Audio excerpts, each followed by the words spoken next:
Hello friends, कैसे हैं आप सब। उम्मीद करता हूँ बेहद ही अच्छे होंगे। तो आज हम राजफेड के लिए स्पेशल जो कंटेंट हैं उसके बारे में क्लासेस शूट कर रहे हैं।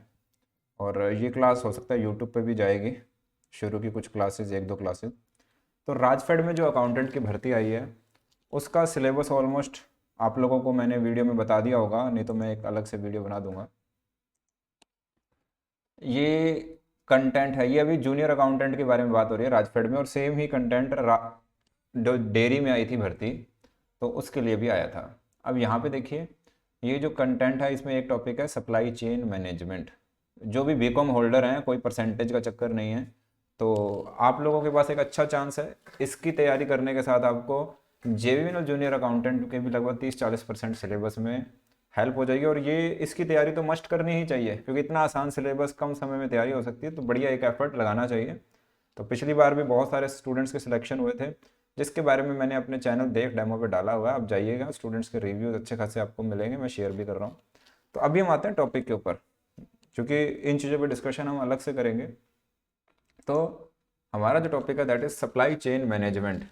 अब ये जो सप्लाई चेन मैनेजमेंट है, इस टॉपिक को हम लोग डिस्कस कर लेते हैं। ये सी फाइनल में हम लोग कॉस्टिंग में भी पढ़ते थे, कुछ इसको अलग अलग स्ट्रीम्स में पढ़ाया जाता है। तो ये बहुत, इसके ऊपर बुक्स है, पूरी की पूरी बुक्स है, उसका करक्स मैं आपके लिए लाया हूँ। और पिछली बार जो मैंने इसका कंटेंट दिया था, आप स्टूडेंट्स के रिव्यू मैंने स्क्रीनशॉट शेयर किया, आप देखिएगा। तो अब इस बार मैं इसके वीडियो लेक्चर दे रहा हूँ आपको, और इसके लिए मैं आपको एमसीक्यूज भी दूंगा बाइलिंगुअल। ठीक है। तो सप्लाई चेन मैनेजमेंट, कितने क्वेश्चन की उम्मीद कर सकते हैं। ये देखिए, इसको मैं कॉस्टिंग का पार्ट ही मान के चल रहा हूँ, तो इसमें आप कम से कम दो क्वेश्चन, मतलब दो क्वेश्चन तो मान ही सकते हैं आप। ठीक है। तो दो क्वेश्चन की उम्मीद आप करिएगा इसमें, और एक एक क्वेश्चन पे यहाँ पे गेम है, यहाँ पे ये ध्यान रखिएगा। ठीक है। चलिए मैं आगे बढ़ता हूँ। तो जब हम बढ़ते हैं, सप्लाई चेन मैनेजमेंट बेसिकली है क्या। देखिए, रट्टे नहीं मारने हमें, हम पहले कॉन्सेप्ट को पूरा समझेंगे। सप्लाई चेन मैनेजमेंट, अब एक वर्ड है सप्लाई, हालांकि सप्लाई आपको जीएसटी में भी देखने को मिलता है। सप्लाई की चेन, चेन मतलब सीक्वेंस, उसका मैनेजमेंट करना। अब जैसे आप मेरी वेबसाइट देख डेमो की एप्लीकेशन और ग्रोसपी.com पे जाते हैं अगर आप, ठीक है, मैं वापस यहाँ लिख रहा हूँ, अभी मैं वहाँ लेके नहीं जा रहा हूँ आपको। अब आप एक बात समझिएगा, मैं आपको एग्जांपल से समझाता हूँ, ग्रोसपी.com। ठीक है। अब इसमें एक चीज़ ध्यान देना है यहाँ पे, सबसे पहले क्या होता है, हम बुक्स बेचते हैं यहाँ पे। ठीक है, बुक्स बेचते हैं, तो सबसे पहले मुझे क्या करना पड़ेगा, बुक्स हम लोग लिखते भी हैं पहले, बुक्स लिखना, फिर उसके बाद उसकी प्रिंटिंग का अरेंजमेंट करना। जब प्रिंटिंग का अरेंजमेंट कर रहे हैं तो यहाँ पे एक प्रिंटर चाहिए जो प्रिंट करेगा। ठीक है। फिर उसके साथ में आपको क्या चाहिए, पेपर की व्यवस्था करनी है, इंक की व्यवस्था करनी है, या फिर आप इसका कॉन्ट्रैक्ट कर लेते हैं। तो प्रिंटिंग का अरेंजमेंट होता है, फिर उसकी ट्रांसपोर्टेशन जब आपके पास पहुँचती है, फिर जब आपके पास होती है तो फिर आप उसके ऑर्डर लेना होता है, फिर पैकेजिंग, ध्यान देंगे, पैकेजिंग, उसकी वेयर हाउसिंग। ये जो वर्ड लिख रहा हूँ ना, ये सारे इंपॉर्टेंट है इस पूरे टॉपिक में। बुक्स के लिए आपको जो अरेंजमेंट करना है, पूरी चेन बना रहा हूँ देखिए। फिर उसके बाद क्या होता है, पैकेजिंग होता है, वेयर हाउसिंग होता है, फिर उसको आपको वापस क्या होता है, डिलीवरी करनी होती है आप लोगों को। इसके बीच में ऑर्डर लेना भी होता है, और बहुत सारी प्रोसेस होती है। तो जब मैं सिर्फ यहाँ बात कर रहा हूँ इन्वेंट्री से रिलेटेड। ठीक है। मतलब इन्वेंट्री बनाने से मतलब एक होता है ना रॉ मटेरियल, अब इसको दूसरे सेंस में लेते हैं, रॉ मटेरियल का अरेंजमेंट करना, फिर उसको ऑर्डर करना, फिर उससे उसको मंगवाना, ऑर्डर के बाद उसको मंगवाना, मंगवा लिया आपने, फिर उसके बाद क्या होता है, यानी कि इसमें ट्रांसपोर्टेशन आ गया। फिर उसके बाद आप उसकी मैन्युफैक्चरिंग करेंगे, फिर उसकी स्टोरेज होएगी। आप समझ रहे हैं कितना सारा कुछ होगा। स्टोरेज के बाद जब उसको ऑर्डर करना है तो वापस आप ट्रांसपोर्ट करेंगे, यानी कि उसकी डिलीवरी करेंगे। तो जब ये सारी जो पूरी की पूरी जो प्रोसेस है, it is called supply chain management. ध्यान देना है, क्योंकि ये पूरी एक चेन में काम करती है। ऐसे नहीं है कि ऑर्डर आया और यहाँ पे कूद जाओगे ना, ऐसा नहीं होता है। Supply chain management. अब आते हैं दूसरा क्वेश्चन, इसको कॉस्टिंग का पार्ट ही क्यों माना जाए। अब ध्यान देना, लॉजिकली बात करेंगे, रट्टाफिकेशन तो होता ही नहीं है हमारे यहाँ पे। ठीक है। आप देखेंगे कि लोग लिख के ले आएंगे पीपीटी में, ठीक है, आप उसको पढ़ाइए जो एग्जाम ओरिएंटेड है, बट वो उसी को पढ़ते रहेंगे तो कुछ नहीं है, वो रट्टा मार के आया होता है। मैं देखता हूँ बहुत सारे, मैं नाम नहीं लूंगा, बहुत सारी अकेडमीज, क्योंकि हमारे रिलेशन है। यहाँ पे टीचर आप देखेंगे सामने पढ़ा रहा होगा, या तो वो साइड चला जाएगा, सामने टीवी के ऊपर लिखा होता है, साइड में टीवी लगे होते हैं स्टूडियोज में, मतलब उसके ऊपर कंटेंट लिखा हुआ है A to Z क्या पढ़ना है। क्योंकि देख, अब ये सब्जेक्ट तो मैंने पढ़े हुए हैं, आपने देखा होगा कभी मैंने यूजीसी नेट का बैच शुरू नहीं किया, क्योंकि कुछ टॉपिक ऐसे हैं जो मैंने वहाँ मतलब उसके लिए मुझे मेहनत करनी पड़ेगी, जो मैंने अपने सीए के दौरान नहीं पढ़े। लोग रट के पीडीएफ बना के नेट से उठा के पढ़ाए जा रहे हैं, और आप लोगों को पता आई डोंट नो क्या रहता है, बट टिपिकली ऐसे रहता है। अब आप देखिएगा, मैं पूरा कंटेंट खत्म कर दूंगा यहाँ पे, फिर उसके बाद हम सिर्फ आपको जस्ट रीडिंग करवाया करेंगे। दैट्स द ओनली रीजन, ठीक है। मैं पहले ही बता देता हूँ कि ये रट्टा वाला माल है जो मैंने रटा है और जो मैं पढ़ा रहा हूँ, ठीक है। अब ये सीए फाइनल में होता है बहुत बेहतरीन तरीके से, वहाँ तो पूरा डायग्राम होता है, उसको वो डायग्राम बना हुआ है इस तरह से, सीए फाइनल में इस तरह से डायग्राम बनाते हैं वहाँ पे, ये ऐसे, ठीक है।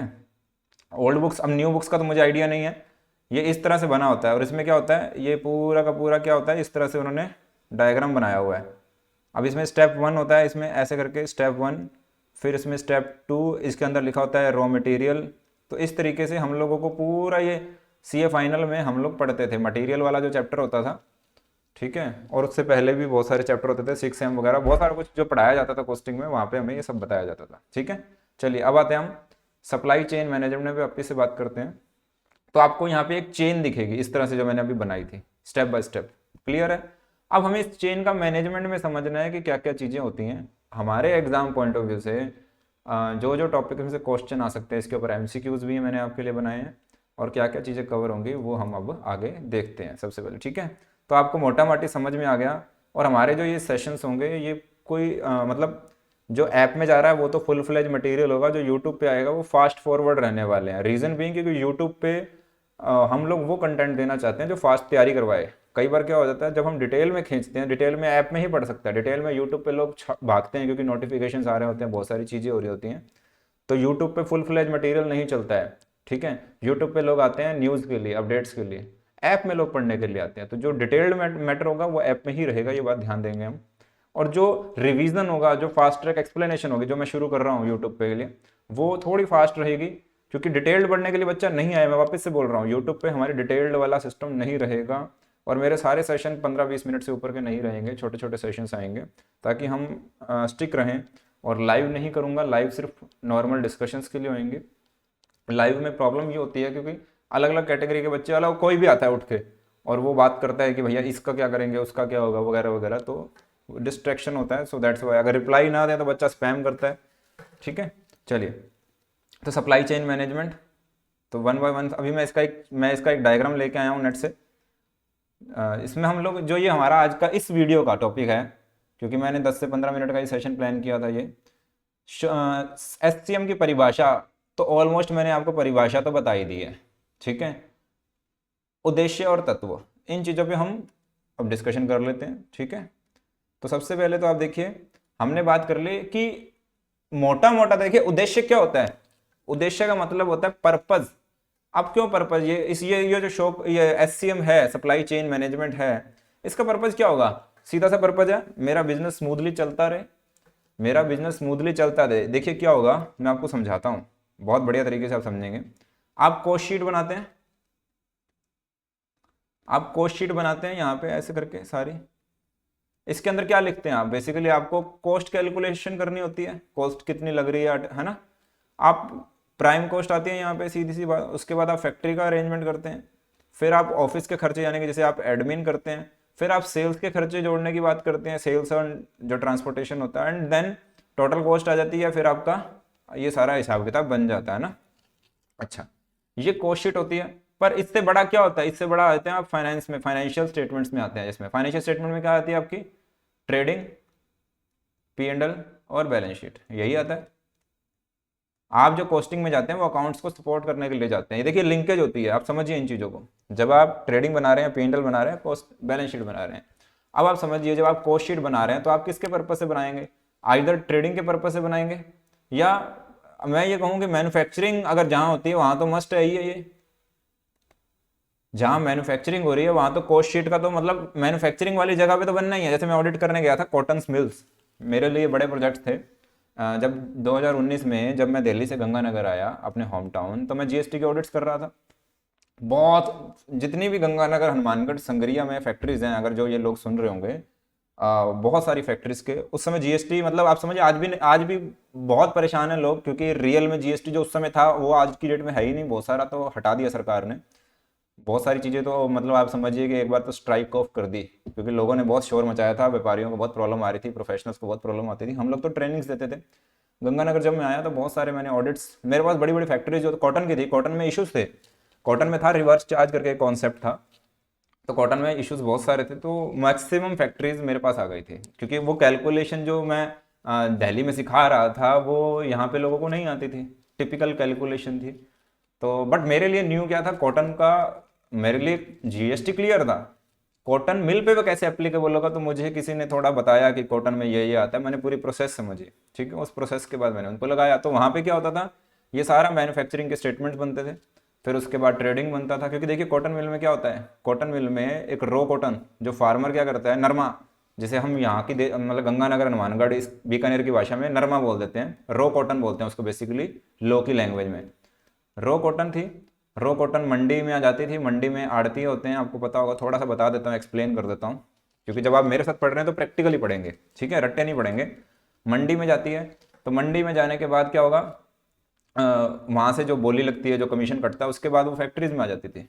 ठीक है, आप जाएंगे ना यहाँ पे गंगानगर से हनुमानगढ़ में जाएंगे, जैसे ही हनुमानगढ़ में जाएंगे, हनुमानगढ़ में आपको कॉटन के मिल्स मिलेंगे वहाँ पे। ठीक है, जब हनुमानगढ़ से आगे रावतसर की तरफ निकलेंगे और इधर से संगरिया की तरफ निकलेंगे आप, ठीक है, यहाँ पे कॉटन मिल्स हैं। हालांकि बीकानेर और अब आगे के एरिया में भी कॉटन का अच्छा खासा प्रोडक्शन शुरू हो गया, बट ये जो एरिया हमारे वाला एरिया है वो अच्छा खासा कॉटन एरिया माना जाता है, यहाँ से कॉटन बाहर जाती है। ठीक है, तो देखिए रो कॉटन से क्या हुआ, रो कॉटन खेतों में हुई, जैसे नरमा बोल देते हैं हम लोग, ये कपास नहीं है, ध्यान से सुनना, ये रो कॉटन है। मंडी में आई, मंडी में आने के बाद जो भी इसकी आड़त वाड़त कटी, मंडी टैक्स कटा, और उसके बाद कहाँ चली गई, फैक्ट्रीज में चली गई। ठीक है, बहुत सारी फैक्ट्रीज में मैंने ऑडिट किया, मुझे मालूम है।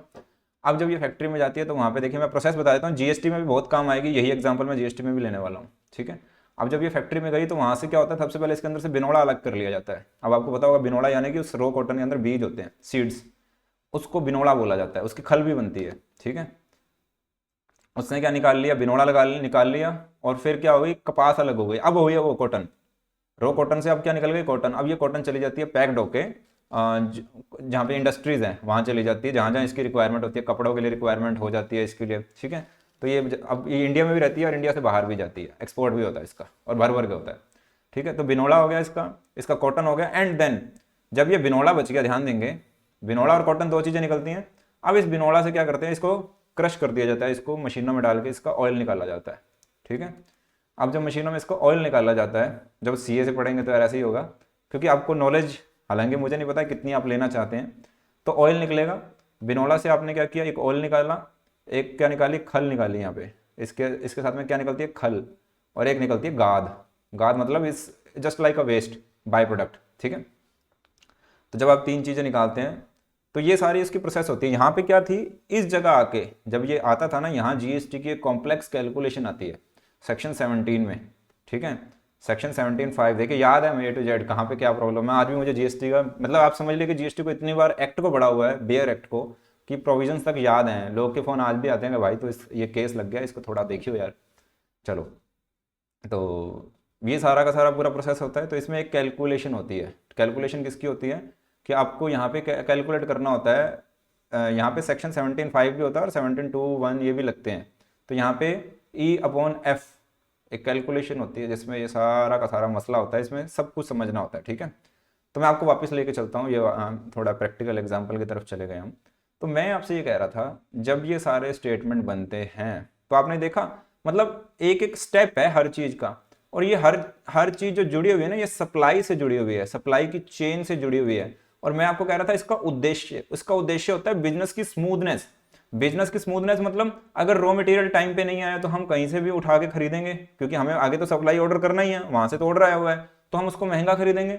महंगा खरीदेंगे तो ऑटोमेटिकली मेरा लोड कहाँ आएगा, कॉस्टिंग पे आएगा। कॉस्टिंग पे मेरा लोड आएगा तो ऑब्वियसली मेरा लोड कहाँ चला जाएगा, ट्रेडिंग और पीएनएल की तरफ चला जाएगा या मैन्युफैक्चरिंग में चला जाएगा, क्योंकि मेरी कॉस्ट ज़्यादा हो गई। तो अल्टीमेटली सप्लाई चेन मैनेजमेंट का डायरेक्ट लिंकेज है आपकी कॉस्टिंग से, कॉस्ट शीट से। उसके बाद आपका डायरेक्ट लिंकेज कहाँ हो जाता है, पीएनएल से हो जाता है, और अल्टीमेटली आपका प्रॉफिट अप और डाउन हो सकता है। तो सप्लाई चेन में आपको ध्यान रखना है, इसका उद्देश्य क्या है, अल्टीमेटली एक स्मूथनेस चलती रहे। दूसरा क्या होती है, आपकी क्रेडिबिलिटी गिर जाती है। अगर आप ऑर्डर टाइम पे पूरा नहीं करेंगे तो क्रेडिबिलिटी गिरेगी। सप्लाई चेन में आपको ध्यान रखना है, आप क्या क्या ध्यान रखना है वो सारी चीज़ों पे आ जाता हूँ मैं आपको। देखिए, एक मिनट, तो मैं इसको इरेज कर रहा हूँ, आप लोग लिखते रहिएगा साथ साथ में, ठीक है। तो जब मैं इस पे आता हूँ तो अब हम आ गए, तो यहाँ पे जो स्टेप है सबसे पहले देखेंगे हम सप्लाई चेन मैनेजमेंट में ये सारे के सारे प्रोसेस में आ जाते हैं। देखिए जब मैं ये अल्टीमेटली क्या होता है, जब ये सेल और प्रोडक्ट डेवलपमेंट आता है, एक मिनट में दूसरे वाला भी लगा लेता हूँ यहाँ पे, देखिए ये वाला लगाता हूँ, ये बेटर लगेगा आपको। ये रॉ मटेरियल है सबसे पहले, इनबाउंड, ये देखिए अब मैं दिखाता हूँ आपको, ये वाला चार्ट आपको जो मैंने समझाया वो ये है। सबसे पहले रॉ मटेरियल, वही ये देखिए रॉ मटेरियल के बाद इनबाउंड लॉजिस्टिक, यानी कि जो वो आता है मंडी से होकर और मंडी से फैक्ट्री वाला, तो फिर उसको आगे हम लोग क्या करते हैं, गोडाउन में स्टोर करते हैं। उसके बाद क्या होती है वो मैन्युफैक्चरिंग प्रोसेस जो मैंने आपको अभी बताई थी, क्या क्या होती थी फटाफट से मुझे बताओ जो मैंने आपको बताई। कॉटन को क्या लेके जाते हो आप, मशीनिंग से क्या करते हो, उसका बिनोड़ा अलग करते हो और उसका कपास अलग करते हो, बिनोड़ा को वापस से क्रश करते हो, इससे क्या निकलती है, खल, गाद, मतलब जस्ट वेस्ट प्रोडक्ट, ये भी बिकता है, जैसे कबाड़ नहीं बिकता तो वो गाद होती है। And third one is oil, आपको कॉटन का ऑयल मिलता होगा, तो तीन चीजें अलग होती हैं यहाँ पे, ठीक है। ओके, तो ये चीजें हो गई। अब ये मैन्युफैक्चरिंग का प्रोसेस हो गया। उसके बाद क्या होता है, इसको आप क्या करोगे, आउटबाउंड मतलब आप इसको भेजना शुरू कर रहे हो या स्टोरेज कर रहे हो, वहाँ पे वेयर हाउसिंग में डाल रहे हो, फिर उसको लॉजिस्टिक कर रहे हो और अल्टीमेटली कंज्यूमर तक जा रहा है। तो ये जो टोटल प्रोसेस है it is called supply chain management, ठीक है। सप्लाई श्रृंखला हिंदी में है ना, वो मैंने बुक्स में आप लोगों के लिए लिख दिया है, मतलब बुक्स इन द सेंस, हालांकि पहले वो बुक्स का प्लान था एंड अब now we are not going for the books, ठीक है। तो हम लोग बुक्स के लिए नहीं जा रहे हैं, ये ध्यान देंगे, हम लोग सिर्फ कोर्स में, क्योंकि बुक्स के लिए टाइम नहीं है अब मेरे पास, है ना, मतलब टाइम इन द सेंस उसका डिलीवरी पैकेजिंग, ये देखिए वो सप्लाई चेन, तो ये उसके लिए, क्योंकि हर बुक के लिए एक अलग सिस्टम बैठाना पड़ता है, तो वो क्योंकि जो संख्या है स्टूडेंट्स की वो लिमिटेड है, सो दैट्स वाई यहाँ पे मैं इसको परहेज कर रहा हूँ बुक के सेंस में, ठीक है। तो सप्लाई चेन मैनेजमेंट आपको समझ में आया। एंड यहाँ पे मैंने एक डायग्राम ये भी रखा, तो सेम घूम फिर के वही logistic, warehousing, manufacturing, supplying, procurement, मतलब खरीदी करना और ये कंज्यूमर तक पहुंचाना, ये होल वो प्रोसेस है, ठीक है। घूम फिर के वहीं आएंगे हम तब। तो देखिए अब महत्वपूर्ण जो तत्व है इस पूरे प्रोसेस में अंदर, सबसे पहला तो क्या है, प्लानिंग करना। प्लानिंग किसकी, डिमांड की, इन्वेंट्री की। अब ये मैं फटाफट लिख रहा हूँ, ठीक है। प्लानिंग क्या करना आपको, प्लान आपको देखिए सबसे पहले तो आप फर्स्ट फेज में है, जब आप रॉ मटेरियल खरीद रहे हैं ना, तो उससे पहले भी आपको पता होना चाहिए कितनी मांग होगी, उतना ही मंगवाओगे ना। इन्वेंट्री कहाँ से मिलेगी, उसका उत्पादन और उसका वितरण, ये पूरी प्रोसेस आपको पहले आप क्या करोगे, इसकी प्लानिंग कर लोगे। फिर उसके बाद क्या करोगे, प्लान करने के बाद आप क्या करोगे, सोर्स करोगे, ठीक है। सोर्स करोगे मतलब कहाँ से परचेज करना, अभी तो आप सिर्फ प्लानिंग कर रहे थे, ठीक है। उसके बाद सोर्स करना है, कहाँ से करना है, मैंने बात करा कोई ढूंढा जो रॉ मटेरियल मुझे प्रोवाइड करवाएगा, जैसे किसानों से बात करी तो उन्होंने मुझे रॉ कॉटन अवेलेबल करवाया। प्रोडक्शन, अब मैं इसको मैन्युफैक्चरिंग अपने ले गया मैं अपनी फैक्ट्री में, वहाँ पे अब इसकी प्रोडक्शन की हमने क्या किया, काम किया। ये पूरा का पूरा प्रोसेस है इसका, ठीक है। चलिए फिर उसका लॉजिस्टिक मैंने आपको बता दिया, उसका वेयर हाउसिंग बता दिया, ये सारा क्या है, फिर सप्लाई एंड फिर अगर कोई रिटर्न आता है, मान लीजिए अब रिटर्न भी आती है कॉटन में, कई बार क्या होती है, इसकी क्वालिटी चेक्स होते हैं, हम कहते हैं कि नहीं यार ये इस क्वालिटी का है, लेटर ऑन पता चलता है कि वहाँ जब पहुँचता है या तो उसको नमी लग गई। देखिए पूरी कॉटन में इतना ऑडिट किया है मैंने, तो इसलिए मुझे उसका बिगिनिंग टू द एंड में आपको एक्सप्लेन कर सकता हूँ, ठीक है। एंड उसके बाद क्या है, ये जब रिटर्न आता है, सेम मैंने ब्रिटानिया में तो जब बिस्किट था 2010-11 की बात कर रहा हूँ, वहाँ पे मैं क्या गया था, बिस्किट का वहाँ पे फैक्ट्री में गया था मैं, खामपुर, दिल्ली से आउटर में था वो, और वहाँ पे हमने क्या किया था, स्टॉक ऑडिट्स में गया था, तो वहाँ भी क्या था, गोडाउंस थे, वहाँ पे काउंटिंग करनी थी स्टॉक्स की, तो वो भी सेम इसी तरह से मिलता जुलता था प्रोसेस था। मैं एक ही बार गया था क्योंकि बहुत आउटर था एंड बहुत छोटा था मैं उस समय, 12th पास आउट 2010-11 में भी, एक दो साल ऊपर नीचे, तो उसमें भी बहुत कुछ मेरे सीनियर्स ने उस समय सिखाया था। यस, मैंने 12th पास आउट करके ही सी एफ ज्वाइन कर लिया था दिल्ली में, करमपुरा पट जो आपका मोती नगर है वहाँ पर, तो काफ़ी मतलब उससे फ़ायदा मिलता है आपको, ठीक है। ओके, मतलब सीए ज्वाइन करने से पहले मैंने सीए को ज्वाइन कर लिया था, मतलब सीए कोर्स की बात कर रहा हूँ मैंने उससे पहले, क्योंकि मेरा ब्रदर सीए फॉर्म में था, उसने शिफ्ट करके वो चला गया था हार्वेस्ट गोल्ड करके एक कंपनी है ब्रेड की, बिस्किट्स की, दिल्ली में, दिल्ली एनसीआर में अच्छा काम है उनका, तो उसने वहाँ ज्वाइन किया था, तो मुझे वहाँ पे उसने प्लेस करवा दिया था। एंड उसके इंटरव्यू की कहानी भी बहुत दिलचस्प है, फिर कभी बात करेंगे उसके ऊपर, ठीक है। 12 क्वेश्चन पूछे थे मुझसे बैक टू बैक सर ने, एंड इंटरेस्टिंगली मैंने 12 के 12 सही राइट आंसर दिए थे। मुझे कहा फिर आप बाहर बैठिए मैं आपको काम देता हूँ। बहुत इंटरेस्टिंग थे सारे, जो अकाउंटिंग के आप लोग मतलब टिप्स पे थी, ठीक है, कि डेप्रिसिएशन होगा, प्रोविजन होगा तो उसको कैसे करेंगे, बट ब्ला ब्ला ब्ला उन्होंने क्वेश्चंस किए। चलिए अब हम आते हैं रिटर्न्स और सूचना प्रवाह इन्फॉर्मेशन फ्लो। तो ये सारी चीज़ें नॉर्मल हैं, इसको बस याद रखिएगा, एमसीक्यू में ये आपको काम आ सकती है। एससीएम क्या है मैंने आपको क्लियरली बता दिया, ठीक है, ये आप समझ चुके हैं एससीएम क्या है पूरा 1 2, और याद नहीं करना है, कोई पेपर में तो लिखना नहीं है। अच्छा, अब इसका उद्देश्य क्या है? ग्राहक ग्राहक मूल्य को अधिकतम करने का मतलब है, ये हिंदी में लिखा हुआ था, इट मीन्स ग्राहक का जो एक्सपीरियंस है उसको उसकी वैल्यू में एडिशन करना है, वैल्यू एडिशन करना है। ग्राहक मतलब कंज्यूमर को जो चाहिए उसको रिच एक्सपीरियंस देना है, मतलब उसको एक अच्छा एक्सपीरियंस देना है। और प्रतिस्पर्धात्मक मतलब हमें भी अपना गेन लेना है, मतलब हमें भी मॉनिटरी और कॉम्पिटिटिव बेनिफिट लेना है। तो दैट्स वाई इसका उद्देश्य क्या है कि मेरा अब जैसे मैं हमारी जो बुक्स जाएं वो लोगों से अच्छी जाएं तो उसके लिए एज मिल जाए, ठीक है। तो सो दैट्स वाई ये सारा का सारा सिस्टम है। महत्वपूर्ण तत्व योजना सोर्सिंग ये हम ऑलरेडी डिस्कस कर चुके हैं, तो इसमें कुछ ऐसा खास बात नहीं है। आई होप आपको ये मेरा जो पर्टिकुलर सेशन था ये समझ में आ गया होगा, एंड इसकी तैयारी आप मेरे साथ कर सकते हैं अगर आप यूट्यूब पे ये लेक्चर देख रहे हैं। अदरवाइज ये लेक्चर तो मैं भी उसमें भी डालूंगा, ऐप में भी, ठीक है। जो ऐप में पढ़ रहे होंगे वो ऑलरेडी कोर्स को ज्वाइन कर चुके होंगे, एंड ट्रस्ट मी ये आपकी जॉब, जो देखिए जिन्होंने डेयरी में लग गए, अगर वो जेवीएनएल की तैयारी करते रहते वो बाद में सेफ में शिफ्ट हो गए कहीं, है ना। बट आपके पास चांस है कि भैया पहले आप एक जॉब सेव कर लीजिए, देन आप, क्योंकि ये हल्का है, मतलब आप जल्दी तैयारी कर सकते हो। अगर आपको लगता है कि मैं जेवीएनएल कर सकता हूँ तो पहला स्टेप आपका यही होना चाहिए, प्रैक्टिस भी हो जाएगी और तैयारी भी हो जाएगी, और अभी आपका टाइम का यूटिलाइजेशन भी हो जाएगा, ठीक है। जाने के लिए कुछ भी नहीं है, आने के लिए बहुत कुछ है, और जॉब तो बताने की ज़रूरत नहीं है, साथ में डेयरी की भी तैयारी भी इससे होगी। तो अपना फ़ायदा आप खुद देख सकते हैं। आई होप आप मेरी बात को समझ गए होंगे। तो मिलते हैं नेक्स्ट सेशन में, अभी रिकॉर्ड कर रहा हूँ मैं उसको, और मैं छोटे छोटे सेशंस ही बनाने वाला हूँ क्योंकि ये इंगेजिंग रहते हैं, ठीक है। आप अपने अकॉर्डिंग भी पढ़ सकते हैं, लंबे लंबे सेशंस में वो नहीं आता है system. Take care, bye bye.